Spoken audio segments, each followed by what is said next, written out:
कार्यक्रम आमंत्रित करें। और आज जैसा कि आप देख रहे हैं, चलिए अब तुम्हारा विश्वास आपके बीच।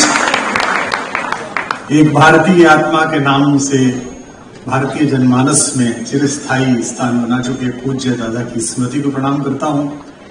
मंच पर उपस्थित महाकाल के भक्त और पिछले 2.5 दशकों से अखाड़े के समय से मेरे मित्र और मध्यावर्त के मेधावी मुख्यमंत्री मोहन भाई को बहुत बहुत प्रणाम करता हूं। कुलगुरु की पुस्तक मैंने रेलवे स्टेशन से खरीदी थी और मैं अपने से बड़ों द्वारा रेखांकित न हो पाने की कुंठा में बहुत दिन जिया हूं।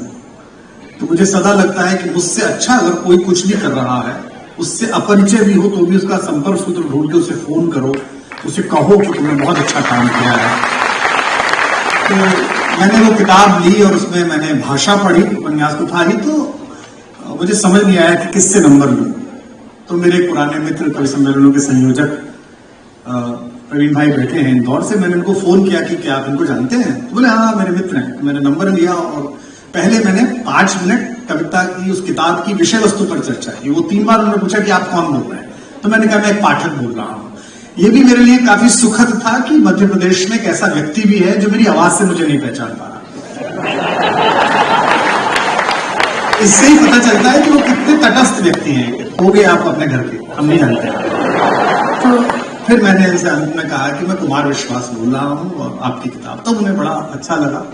अभी उन्होंने जब मुझे कहा तो निस्संदेह बहुत सारे लोगों को ये आश्चर्य भी होता है, क्योंकि शुद्ध रूप से हिंदी कवि सम्मेलन की व्यावसायिकता को ऊपर ले जाने में मैंने थोड़ा श्रम किया और उन व्यावसायिक खांचों में इस कार्यक्रम का आमंत्रण फिट नहीं बैठता था। तो मैंने उनसे कहा कि उन्होंने कहा हम आपको क्या दे सकते हैं?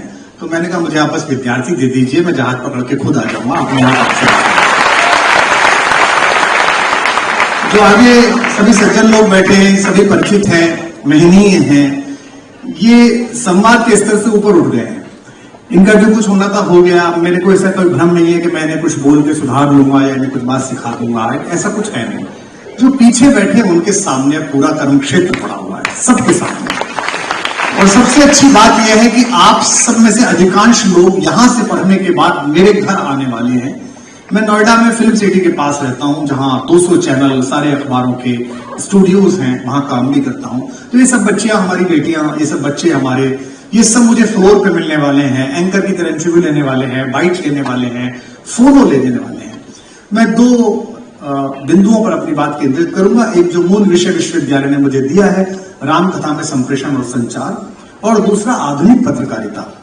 पत्रकारिता में पिछले 10-11 वर्षों में एक बड़ी बेचैनी देखी गई है, क्योंकि पिछले 60 वर्षों में, 65 वर्षों में एक बड़ा स्थायित्व आ गया था। लोगों को पता चल गया था, लोगों को अंदाजा हो गया था कि वैचारिकी के खुदा किधर बैठे हुए हैं, किधर की तरफ मुंह करके क्या लिखने में क्या सुविधा प्राप्त होती है, ये आमतौर पर उन्हें पता चल गया था। 11 वर्षों में भारत का राजनीतिक परिदृश्य बदला है, भारत की वैचारिकी के मुख्य बिंदु बदले हैं, वर्षों से उपेक्षित विषय प्रासंगिक बने हैं और थोपे हुए विषय नेपथ्य में जा रहे हैं। ऐसे में कुलबुलाहट होनी स्वाभाविक है, बेचैनी होनी स्वाभाविक है। तो पत्रकारिता का विचार या विचार की पत्रकारिता? आज की तिथि में हमसे कोई पूछे, कोई बच्चा पूछ रहा था बाहर इंटरव्यू लेता हुआ, आप कौन सा अखबार पढ़ते हैं? मुझे क्षमा कीजिए, मेरे 6-7 अखबार आते हैं, मैं पढ़ नहीं पाता, क्योंकि मेरे संपादकीय पढ़ने की आदत प्रारंभ हुई राहुल बारपुते से, प्रभाष जोशी से, राजेंद्र माथुर से, राजेंद्र अवस्थी से। आज जब मुझे पता है कि सेठ जी ने ये पत्रकारिता में जो अखबार छापा है, इसका संपादकीय किसी दूसरे लड़के से लिखवाया है, सेठ जी का सिर्फ नाम है, तो उस अखबार के संपादकीय पढ़ने में मेरी कोई रुचि नहीं है। वो काम आपको भी दिया जाएगा। आप सबसे अधिक चुनौतीपूर्ण व्यवसाय में जाने वाले हैं। सरल व्यवसाय नहीं है, सरल काम नहीं जिसमें आप जाने वाले हैं। तो इसमें आपको अपनी शक्ति और उसके पर्स पहचानने पड़ेंगे कि आपको क्या पर्स मिलते हैं। पीछे बैठे हुए बच्चों, हम उस देश में हैं जहां छपे हुए और बोले हुए अक्षर को आज भी सत्य माना जाता है। मैंने 17 वर्ष विश्वविद्यालय में पढ़ाया है। हिंदी के विभाग में बैठे हुए बड़े बड़े प्रोफेसर जिन्होंने 20-20 पीएचडी करा रखी थी, वो किसी विषय पर बहस करते हुए कहते थे, अरे विश्वास जी आपको पता नहीं है आज के जागरण में छपा है। अब उन्हें ये पता नहीं होता था कि ये जो छपा है ये किस लड़के लड़की ने लिखा है और किस कारण से लिखा है, छपे हुए अक्षर का आज भी इतना सम्मान इस देश में है, बोले हुए शब्द का आज भी इतना सम्मान है। 88 वर्ष की आयु के मेरे पिता, जिनकी 18वीं पुस्तक इस बार आई है, जो कल्याण में नियमित लिखते हैं, जो मोहन जी के बड़े स्नेही, इनके प्रति आशीर्वाद दाता हैं, संघ के पुराने स्वयंसेवक के जनसंघ के दिनों से और लगातार लिखते पढ़ते हैं, वो आज भी यूट्यूब पर कोई एजेंडा फिक्सिंग की रील देखकर मुझसे पूछ लेते हैं, लाला ये क्या हुआ है। मैं उनसे कहता हूं ये लाइक्स लेने के लिए ऊपर थंबनेल लगा, ऐसा कुछ हुआ नहीं है, ऐसी कोई बात नहीं हुई है। इसका मतलब अभी आपके पास एक चीज सुरक्षित है जिसका नाम है क्रेडिबिलिटी, जिसका नाम है विश्वसनीयता। वही एकमात्र चीज है जिसके ऊपर आपको अपना पूरा जीवन लगाना। अब समस्या यहां यह हो गई है, बहुत सारे मित्र ऐसे बैठे हैं जो पहले चैनल्स में काम करते थे और अब विश्वविद्यालय में आए हैं, या विश्वविद्यालय से चैनल्स में गए हैं। एक अखबार का संवाददाता, छोटे से गांव का, जिसको सेंटीमीटर में मिलकर पैसे मिलते हैं कि कितने इंच की खबर छपी, वो अगर स्थानीय कोतवाल साहब के किसी अनाचार को कम लिखता है तो आप उसकी बेचारगी समझ सकते हैं, आप उसकी दिक्कत समझ सकते हैं कि आर्थिक दिक्कत है। लेकिन दिल्ली में बैठकर जिनके पर्स करोड़ों रुपए में हैं, जिनको 20-20, 25-25 करोड़ रुपए का पैकेज मिलता है, अगर वो अनुकूल आंकड़ों के हिसाब से लिखते हैं तो वो अपराधी है, वो बड़े अपराधी हैं, उनका अपराध ज्यादा गिना जाना चाहिए। किसी विचार को केंद्र में रखने के बाद तटस्थ होकर लिखना ही पत्रकारिता है। आपका विचार हो सकता है, इस पर बिल्कुल परेशान मत होइए। आप कोई किसी बात को सच मान सकते हैं, किसी बात को गलत मान सकते हैं, मेरा भी अपना विचार हो सकता है। बहुत सारे लोग मुझे कहते हैं आप सेंटर टू राइट खड़े हैं, तो मैं कहता हूं सेंटर ढूंढ के बताओ किधर की तरफ है, मैं उधर खड़ा हो जाता हूं। आपका निजी विचार हो सकता है, लेकिन मंच पर खड़े होने के बावजूद मेरी आत्मीय मैत्री हो सकती है मुख्यमंत्री जी के साथ, लेकिन मंच पर खड़े होने के बाद, किसी सार्वजनिक जगह पर खड़े होने के बाद उनके प्रत्येक श्लाघनीय कार्य की प्रशंसा और सरकार के द्वारा न किए गए कार्य की सीमित मर्यादित शब्दों में आलोचना मेरा कवि धर्म है। अगर मैं उससे चूकता हूं तो मैं कवि धर्म का अपराधी हूं, इस लोकप्रियता का अपराधी हूं। अब इसको सीखना कैसे है? आपको इसे सीखना है अपनी पौराणिकी से। हमारे यहां एक विचार पैदा हो गया कि जो कुछ आया है वो पश्चिम से आया है, जो कुछ वहां से आया है वो सब कुछ ठीक है। हमने अंदर झांकना बंद कर दिया था। अब कुछ स्थितियां ठीक बनी है कि अंदर झांकने की प्रक्रिया प्रारंभ हो गई है, लेकिन अभी भी जड़ों में ऐसे गहरे लोग बैठे हुए हैं जो भारत के ज्ञान बोध के प्रति ग्लानि अनुभव करते हैं, जिन्हें वही बात अंग्रेजी में कह दी जाए, दुनिया के किसी दूसरे ग्रंथ से ढूंढ के ला दिया जाए तो उसे बहुत अच्छा करते हैं। जैसे आपके भाषा संस्कार में मैं अक्सर देखता हूं, आप कृष्ण को कृष्णा बोलते हैं, इसलिए बोलते हैं क्योंकि पश्चिम में बोला गया है, जबकि सब जानते हैं कि कृष्ण हमारी भाभी बेटी है। कृष्णा द्रौपदी का नाम है, वो कृष्ण की सखी है, कृष्ण नाम है। आप योग को योगा बोलते हैं क्योंकि पश्चिम से सिखाया गया है। हमारा वैचारिकी परिवेश पश्चिम ने इस प्रकार दूषित किया है, वो माइंडसेट इतना दूषित किया है कि आज हमें वहां जो कुछ है वो सब सच लगता है। बहुत अच्छा कर दिया मुख्यमंत्री जी ने, मेरे संभाषण का बीज यहां पर अनायास ही रख दिया। वो रख दिया महर्षि नारद से।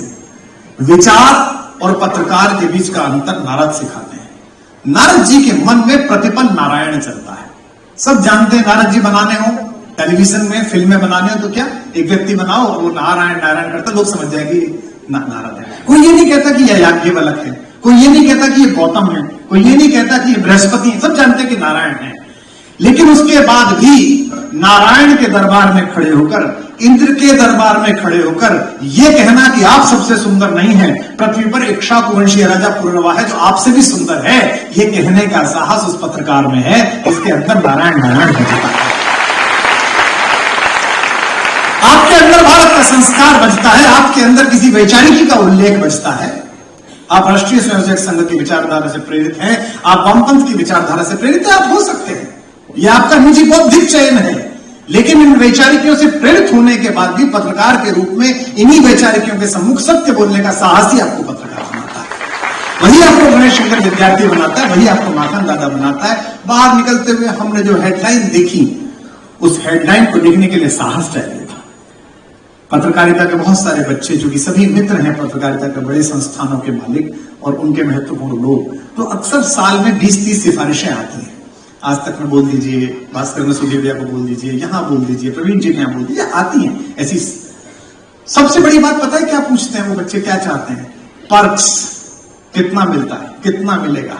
देश का सबसे बड़ा पत्रकार और देश का सबसे बड़ा अखबार चांद, जो हमारे उत्तर प्रदेश से निकलता था, उसका एक अंक छपा था फांसी अंक। मुख्यमंत्री जी उसका विज्ञापन फ्रंट पेज पर छपा था, क्योंकि उसके 3 संपादकों को फांसी हो चुकी थी। चौथे संपादक की नियुक्ति के लिए उस जमाने में मुझे बोलते हुए रोमांच हो रहा, 1921 में विज्ञापन निकला, 1927 में विज्ञापन निकला और कहा चांद नामक क्रांतिकारी अखबार के संपादक पद के लिए जरूरत है वेतनमान, अंग्रेजों की जेल और काला पानी, अतिरिक्त पुरस्कार, फांसी भी हो सकती है। यह विज्ञापन की भाषा थी। और संभवतः अगली जानकारी पर यह पूरा सदन उत्साह से गूंज जाएगा मेरे नवीन नौनिहाल पत्रकारों द्वारा। आपको आश्चर्य इस बात पे नहीं है कि विज्ञापन निकला। उस जमाने में जब बीए पास होना बड़ी बात होती, शिक्षा पास करने बड़ी बात होती थी, 123 पूरे भारत से नियुक्तियों के लिए आवेदन आए कि मुझे रख लीजिए, मुझे रख लीजिए, मुझे रख। यानी कि भारत के 123 बीए पास लोग तैयार थे कि अंग्रेज के खिलाफ लिखना है और फांसी मिलनी है, तो इस पत्रकारिता के वेतनमान के लिए मैं तैयार हूं। दूसरी बड़ी चिंता है अध्ययन की। ये आपको कुलगुरु और आपके प्राध्यापक लोग यह सिखा सकते हैं कि वैचारिकी को और खबर को कैसे ट्रीट किया जाना है, लेकिन खबर की पूर्व पीठिका क्या है, उसका अध्ययन क्या है। वर्तमान पत्रकारिता का जो संस्थान है वो आपको इसकी अनुमति और समय नहीं देता। वो आपको इतना व्यस्त रखता है कि आप समय नहीं। यूक्रेन पे एक लड़की बात करने बैठती है, अगर उसको चैनल से हटाकर भारत विश्व का नक्शा बिठाकर ये कहा जाए यूक्रेन कहां है, तो 25-30 बार के प्रयास के बाद वो बता पाएगी यूक्रेन कहां पर है। और वो यूक्रेन पे बात कर रही है, क्योंकि उसके कान में ईपी लगा हुआ है, अंदर से बोला जा रहा है कि ये पूछो।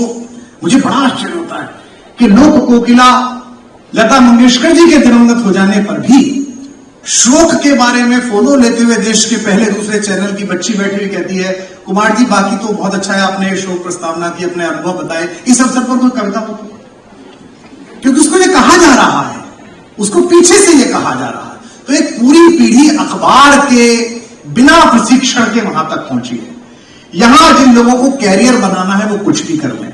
एक सलाह बड़े भाई होने के नाते में बच्चों आपको देके जा रहा हूं, जिन्हें अच्छा पत्रकार बनना है, कैरियर छोड़ दीजिए, उनसे निवेदन है कम से कम 3 साल प्रिंट में काम करिए, अखबार में काम करिए, पत्रकारिता। आपको कॉपी लिखनी आएगी, आपको हेडलाइन बनानी आएगी, आपको वाक्य का संयोजन आएगा, आपको पंक्चुएशन आएगा। ये पता ही नहीं है कैसे लिखा जा रहा है। मैं खबरों, हमारा संस्कार हुआ, मैं तिवारी जी राजस्थान में असिस्टेंट डायरेक्टर हायर एजुकेशन था, और मैं जिस जगह पोस्टेड था वो छोटी जगह थी और वहां से जिला मुख्यालय 40 किलोमीटर दूर था, और मुझे 3 सेवक मिले हुए थे मेरे कार्यालय पे। उनमें से एक सेवक की जिम्मेदारी थी 1993 में कि वो सुबह उठ के पहली बस पकड़ के भीलवाड़ा जाता था और बस अड्डे से जनसत्ता लेकर आता था।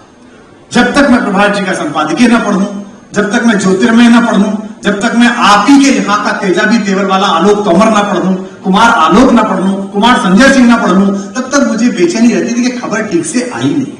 आज आप सोच के देखिए, अखबार पलटते में आपको लगता है क्या विवाहिता प्रेमी के साथ भागी? खबर है, मैं मानता हूं खबर है, लेकिन खबर कहते हैं कि लोगों को यह पसंद है। गलत बात है साहब, लोगों को यह पसंद है। मैं असहमत होता हूं। 37 वर्ष हो गए मंच पर कवि सम्मेलन के लोग बैठे, कराने वाले लोग बैठे। जब मैं आया था इस देश के मंचों पर कोहड़ा हास्य पसंद था, इस देश के मंच पे अश्लीलता पसंद थी, इस देश के मंच पे सांप्रदायिक जुमले पसंद थे। हमने गीत लिखा, प्रेम लिखा, मेहनत की, इस देश ने स्वीकार किया और इस देश के बाहर भी लोगों ने स्वीकार किया। लोक रुचि के नियामक हम हैं, लोक कैसा चलता है यह हम हैं। मुख्यमंत्री कार्यालय में गाय पलती है या कुत्ते पलते हैं, ये मुख्यमंत्री तय करता है, मुख्यमंत्री कार्यालय तय नहीं करता। आज उनके यहां जाइए, गाय पलती है क्योंकि उनका संस्कार गौ सेवा का है। कल दूसरी परंपरा का कहीं मुख्यमंत्री हो, उसके यहां कुत्तों की फौज है, वो कुत्तों का प्रदर्शन करता है। ये वाला कौन सा है? ये आपके ऊपर। कुत्ते बुरी चीज नहीं है, कोई खराब बात नहीं है। मैं माननीय से असहमत हूं जो वो कर रहा है, जो भी कर रहा है, बोल नहीं सकता, कंटेम्प्ट हो जाएगा, लेकिन असहमत। और इस बात पर प्रसन्नता व्यक्त करता हूं कि उन्होंने यही कहा कि दिल्ली से 4 टांगों वाले निकालो। मैंने पता नहीं कौन पकड़ लिया जाता।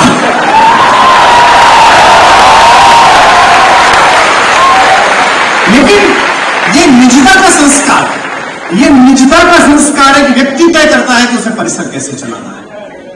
विजय मनोहर तिवारी कैसा परिसर चलाएंगे, लेकिन ये उन्हें जानने वाले लोग जानते हैं कि कुल गुरु का कार्यालय ईमानदारी से चलेगा, एक पैसे की भी हेरफेर इस विद्यालय में नहीं हो सकती, इस विश्वविद्यालय में नहीं हो सकती। यूं में जानने वाले लोग जानते हैं। जो सारी इस प्रभाव को छोड़ के अमरूद के पेड़ लगाने गांव चला जाए और उसे व्यवस्था बुला के कैंपस संभाल लो, उसको क्या करना है? उसके लिए वो पेड़ भी वैसे ही हैं जिनको संभालना था, पानी देना था, पत्ते छांटने थे, उनकी गुड़ाई करनी थी, उनमें खाद डालना था। और आप पेड़ भी वैसे ही हैं जिन्हें आने वाला कल का बड़ा कांदार पेड़ बनाना था। संप्रेषण देखिए इस देश में कैसे हुआ है। भगवान राम का संप्रेषण देखिए, कितना अद्भुत संप्रेषण है। हनुमान का संप्रेषण जो माननीय मुख्यमंत्री जी ने उसका उल्लेख किया, वो कितना अद्भुत संप्रेषण है। चाणक्य का संप्रेषण देखिए। इस देश की युवा पीढ़ी 2 बार जब उठकर खड़ी हुई है हमारे ज्ञात इतिहासों में विरोध करने के लिए निरंकुश शासकों का, वो एक बार खड़ी हुई है चाणक्य के समय और एक बार खड़ी हुई है 77 में आपातकाल के समय। क्योंकि पुराना व्यक्ति तो प्रतिरोध करने में देर लगाता है। देखिए, बुरा मत मानिए, धीमे धीमे आग बुझती है, मस्तिष्क की मेधा की जिज्ञासाएं प्रबल होती है। मैं स्वयं खुद में महसूस करता हूं कि आज से 25 वर्ष पहले, 20 वर्ष पहले जो युत्सा थी, जो लड़ जाने की ताकत थी कि छोड़ेंगे नहीं, भिड़ जाएंगे, वो धीमे धीमे बंद पड़ी है। क्योंकि दोनों पक्षों को चेक करने का अभ्यास हो गया है। ठीक तो है, गलत तो नहीं है, गलत तो नहीं कर रहे हैं, आप में नहीं है। आप जरा सा खाना हॉस्टल में खराब हो जाए तो आप बजाने लगते हो लोटा, जरा सी कोई बात हो जाए तुरंत आप कुलगुरु का दफ्तर घेर के पहुंच जाते, सर ऐसा नहीं हुआ सर। क्यों? अच्छी है ये जो प्रतिक्रिया, ये निश्चल है, ये दर्पण की तरह है। हमारे दर्पण हमारे मुंह सामने बैठे वालों के, ऊपर वालों के, हमारे दर्पणों पर फ्रेम बन गए हैं। किसी के पर चांदी का बन गया है, मुझ पर चंदन का बन गया है, किसी पर सोने का बन गया है, किसी पर सत्ता का बन गया है। हमारे फ्रेम पर बहुत वाले, हमारे कृष्ण बिहारी नूर का एक शेर है, मेरे जन्मदिन पर सबसे अजीब उपहार आते हैं मुख्यमंत्री जी। आप भी दिवाली पर भेजते हैं। मैं अक्सर देखता हूं मेरे जन्मदिन पर शाम को उपहार खोलते हैं बच्चे, और इतने उपहार आए। 25 तो गीता निकलती है, 50 मानस जी निकलती हैं और पेन निकलते हैं। तो मैं अक्सर उन पेन सेटों को देख के बांट देता हूं। तो फिर मैं लोगों से यही कहता हूं, कृष्ण बिहारी नूर का शेर, कि मुझसे क्या बात लिखानी है, मुझसे क्या बात लिखानी है कि अब मेरे लिए कभी सोने के कभी चांदी के कलम आते हैं।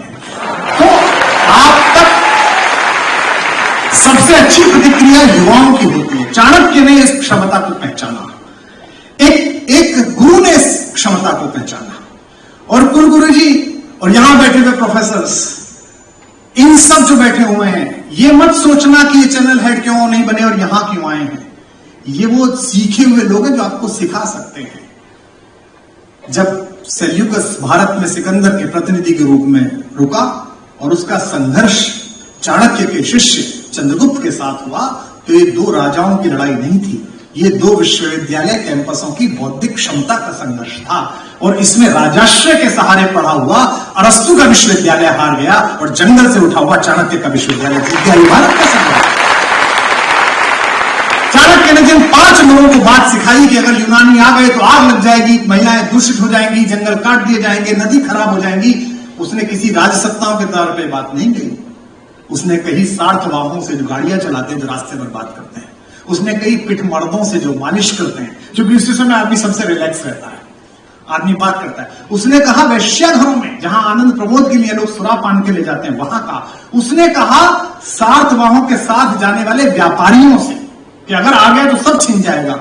और इतना अद्भुत संप्रेषण हुआ, आप सब लोग उस पर शोध का विषय भी चुने, कि तक्षशिला से लेकर नालंदा तक बिना किसी चैनल के, बिना किसी और इंडिया रेडियो के एक एक व्यक्ति को यह बात पता थी। और सेल्यूकस के साथ आए हुए यूनानी इतिहासकारों ने लिखा कि हमने विश्व विजय की, लेकिन सेना के अतिरिक्त गांव गांव से उठता हुआ प्रतिरोध, कुओं में जहर डालकर हमारा विरोध करने वाले लोग, हमारे रास्ते जला देने वाले लोग, खाई खोदने वाले ग्रामीण पहली बार हमने देखे।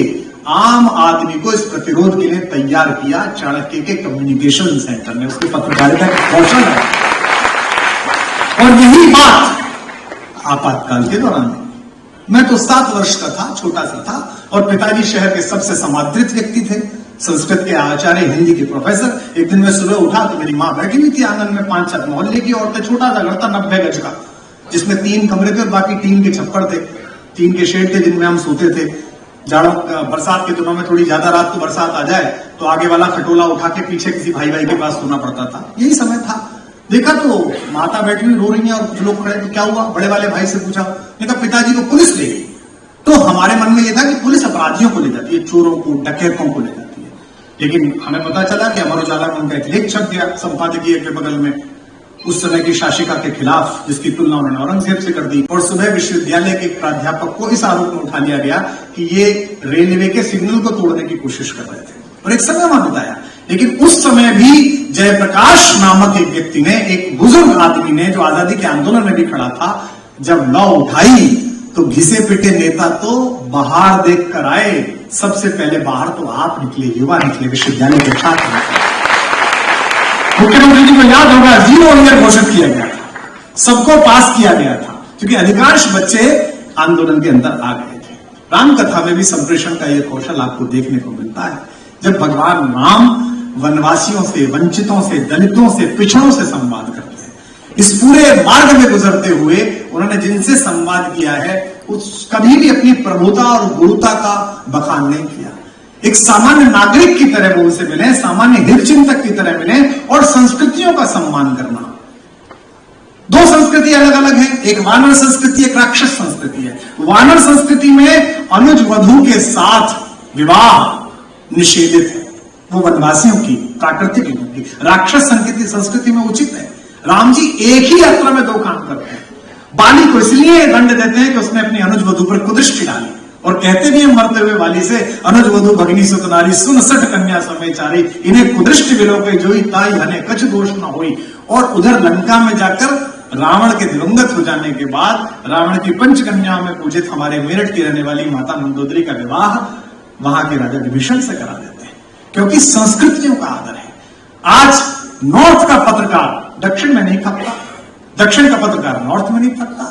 हमारे दिल्ली के चैनल्स में मध्य प्रदेश के पत्रकार का भाषा तेवर अलग है, पहाड़ के पत्रकार का अलग है।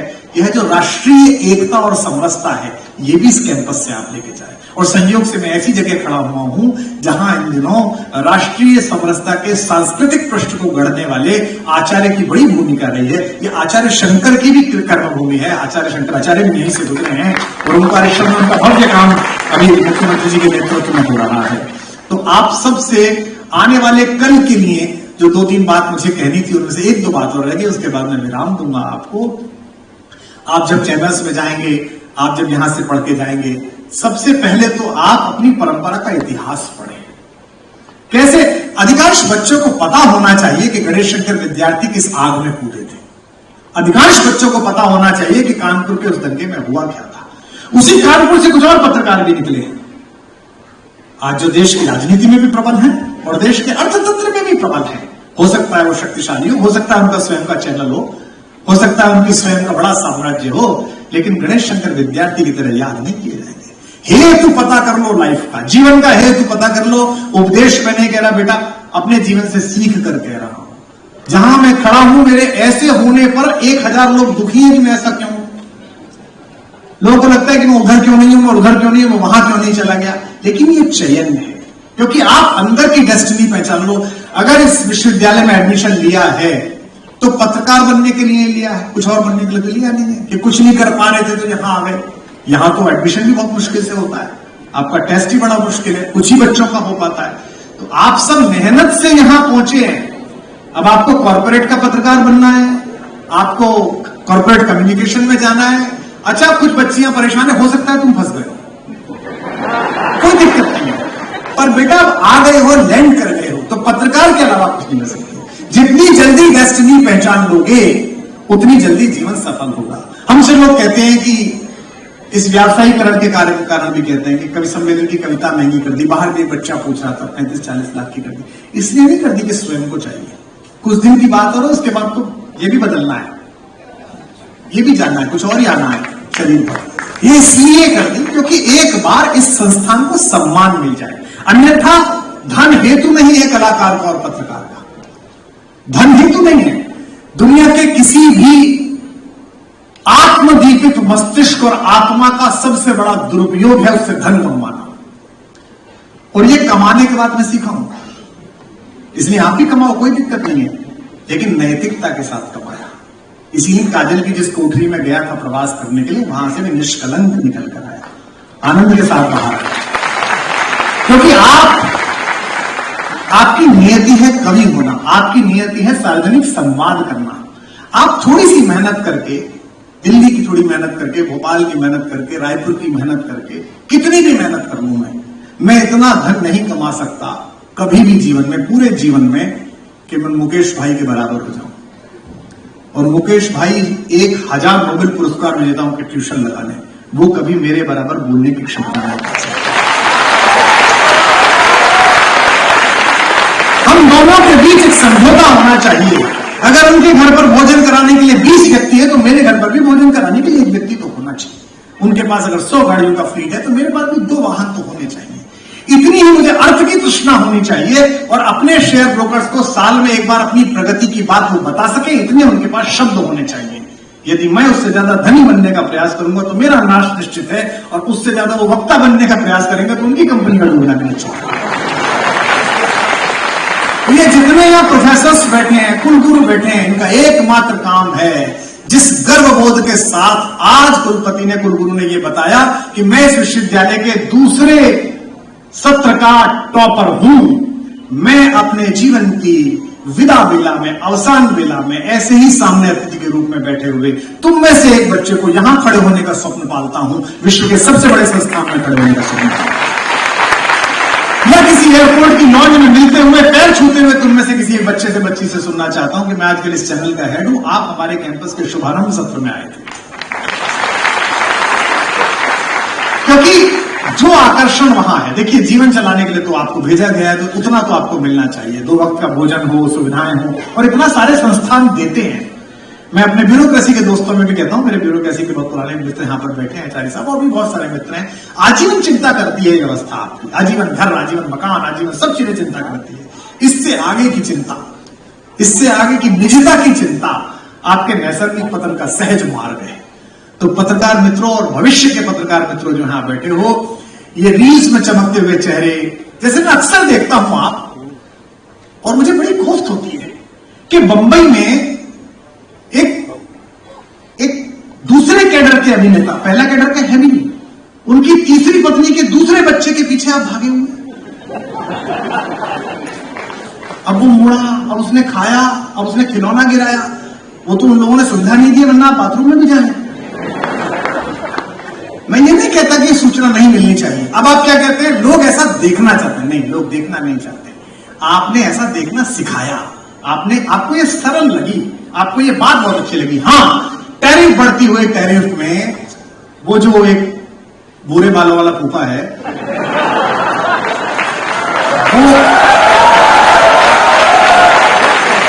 वो क्यों चिंतित है, वो क्यों परेशान, उसने हद कर रखी है। तो दिन में 3 ट्वीट हमारे प्रधानमंत्री को करता है। बस अब वो यही कहने वाला है कि अगर तुमने मेरी नहीं मानी तो मैं नस काट लूंगा। अरे भाई, किससे कोई बात नहीं करा तो अपना काम करे।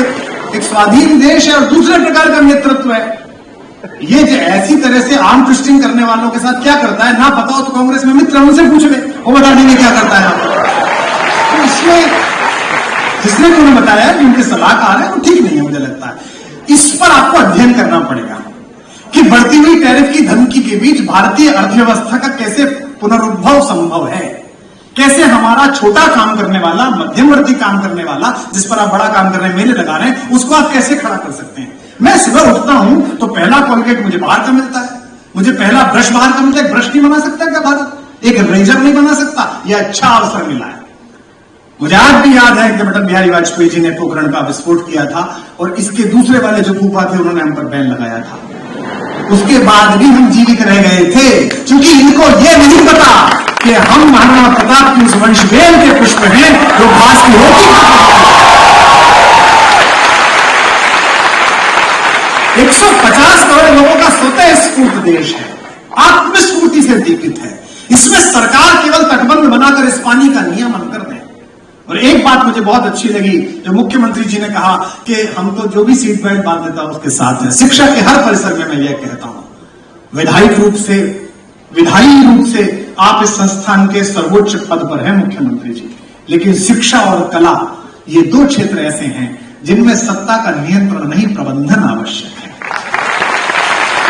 नियंत्रण संपूर्ण रूप से गुरु परिवार पर रहना चाहिए, कुलगुरु पर रहना चाहिए, विश्वविद्यालय के प्राध्यापकों पर रहना चाहिए। ये जिस दिन जो सत्ता सीख जाएगी उसी का भला होगा। व्यवस्था जहां सीख जाएगी। हम अभी एक इंजीनियरिंग कॉलेज के उद्घाटन के लिए गए थे, उनके 7-8 इंजीनियरिंग कॉलेज है, बड़े उद्योगपति। उन्होंने मुझसे कहा कॉलेजों में गुणवत्ता नहीं आ रही, मैं गुणवत्ता कैसे लाऊं? तो मैंने उनको एक वैसी बात की, उसके बाद मुझे अब पता है आगे नहीं बुलाएंगे मुझे। तो मैंने उनको कहा कि चेयरमैन साहब, जिस दिन आपका चैम्बर छोटा और इस इंजीनियरिंग कॉलेज के डायरेक्टर का चैम्बर बड़ा हो जाएगा, उस दिन से इस परिसर में गुणवत्ता आनी प्रारंभ होगी।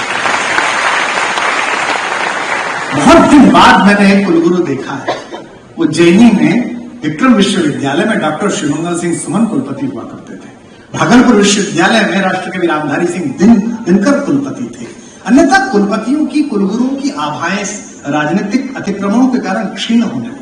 उनके निजी अनुभव, उनकी निजी मेधा, उनकी निजी प्रतिभा से तो आपका यह भी सौभाग्य है कि इस परिसर के प्रारंभिक दर्द समझने वाला एक दर्दमंद हमसफर आपको मिला है कुलपति के रूप में, कुलगुरु के रूप में। आपका यह भी सौभाग्य है कि एक ईमानदार व्यक्ति मिला है। ये भी पता है जो पेड़ जहां लगेगा वहीं लगेगा, जो फर्नीचर जहां रहेगा वहीं रहेगा, जो मूर्ति होगी सही रहेगी। और आपका यह भी सौभाग्य है कि मुझ जैसा व्यक्ति जिसे अच्छी सरकारें और अच्छे हमारे मित्र भी 35 से 30 लाख नहीं करवा पाते, वो फिर भी आपके बीच आता रहेगा। ये भी आपका सौभाग्य है। तो मैं कुलगुरु जी आपसे अनुरोध करता हूं कि एक समय देखकर, क्योंकि अब तो समय की सीमा है, मुख्यमंत्री जी का समय निश्चित रूप से प्रतिपल व्यस्त है, मैं समझता हूं।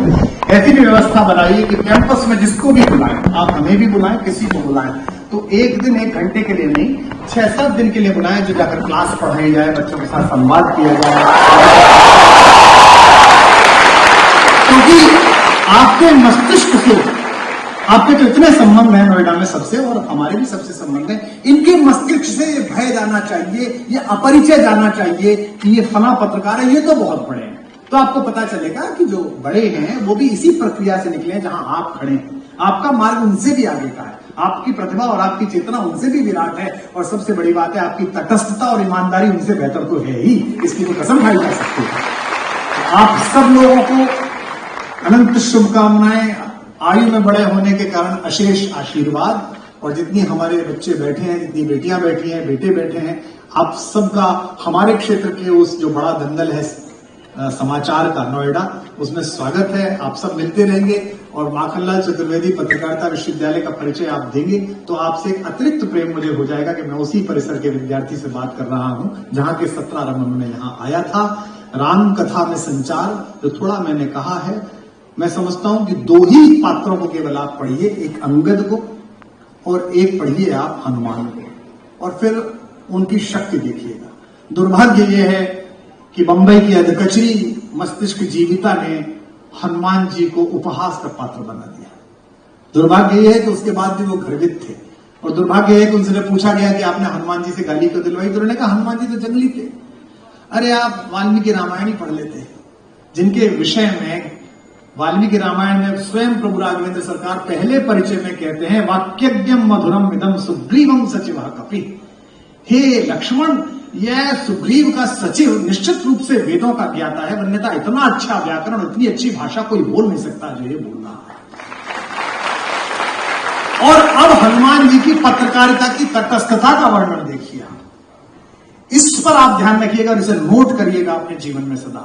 हनुमान से बड़ा राम जी का कोई भक्त नहीं है, इसीलिए इस देश में भरत जी का मंदिर नहीं है, सुग्रीव जी का मंदिर नहीं है, हनुमान का मंदिर है। मुझसे किसी ने पूछा था कि सुग्रीव का मंदिर क्यों नहीं है, जबकि सहायता तो सुग्रीव ने ज्यादा की थी, हनुमान जी तो उनके प्रधानमंत्री, तो उनका क्या मंदिर है। सुग्रीव की सहायता ट्रीटी थी, तुम मुझे मेरा राज्य दिला दो, मैं तुम्हें पत्नी दिला दूं।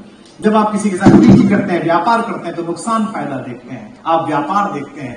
हनुमान की भक्ति समर्पण है, प्रभु मुझसे कुछ नहीं चाहिए, मैं जो कुछ कर सकता हूं वो आपके लिए समर्पित है, बताइए क्या करना है। इसीलिए हनुमान का मंदिर है। वही हनुमान जब रावण से मिलकर आते हैं, तो रावण से मिलकर आने के बाद जो उन्होंने भगवान के सामने, राघवेंद्र सरकार के सामने रावण का वर्णन किया है, वो पत्रकारिता का सर्वश्रेष्ठ उदाहरण है। शत्रु में भी क्या अच्छाई है इसका वर्णन किया है। अहो रूपमान द्युति सर्व लक्षण लक्षण का, कहते हैं वो इतना सुंदर है प्रभु, समस्त प्रकार के लक्षणों से युक्त है। उसकी नासिका ऐसी है, उसके कुंतल ऐसे हैं, उसकी आवाज में बेस इतना है, जैसे हमारे संचालक जी, उसके बाद में इतना बेस है, वो ऐसे बोलता है, वो ऐसे संतुष्ट करता है।